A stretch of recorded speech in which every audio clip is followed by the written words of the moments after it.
3 months into my pregnancy, my husband suddenly asked for a divorce. I rushed to find him, only to overhear him chatting with a friend, claiming he had been reborn, that he'd come back in this life specifically to make things right with his childhood sweetheart, Delia Pruitt. His friend was stunned. "Are you out of your mind? Your wife is 3 months pregnant? Aren't you afraid she'll get so angry she'll terminate the pregnancy?" James Stevens laughed it off, utterly unconcerned. "Why would I worry? Linda Hayward went through 10 rounds of IVF to finally get pregnant. There's no way she'd just throw that away. Besides," he continued, "if she divorces me, she can go back to her parents. But Delia has no family. After divorcing that deadbeat, she's been raising her kid all alone. Do you know how hard that is? I've got it all figured out. Once Delia's child turns 10, I'll go back to Linda. It's only 5 years, no big deal." I stood frozen outside the door, numb to my core. My fingers moved on their own, dialing a number. "Hello. I'd like to schedule an abortion as soon as possible." Later, James deliberately arranged for us to finalize our divorce on the same day he and Delia would register their marriage. But this time, things were different. That day, the man who had always been so aloof, so coldly composed, looked like he'd lost his mind.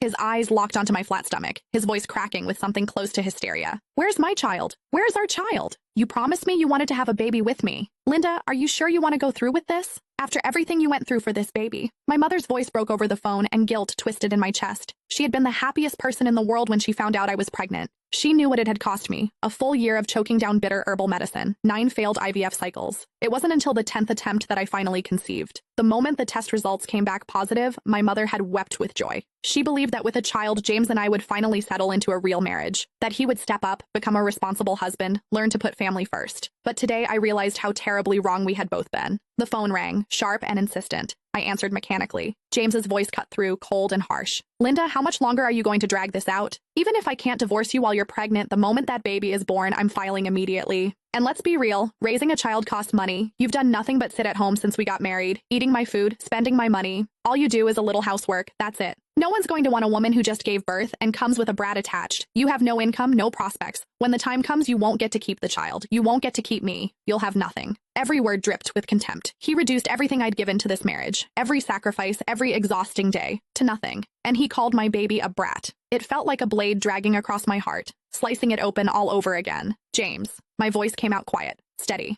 He went silent on the other end. "I agree to the divorce." A pause. Then his tone shifted, bright with barely contained excitement. "Really? Great. Let's do it in 5 days." His voice softened, turning almost coaxing.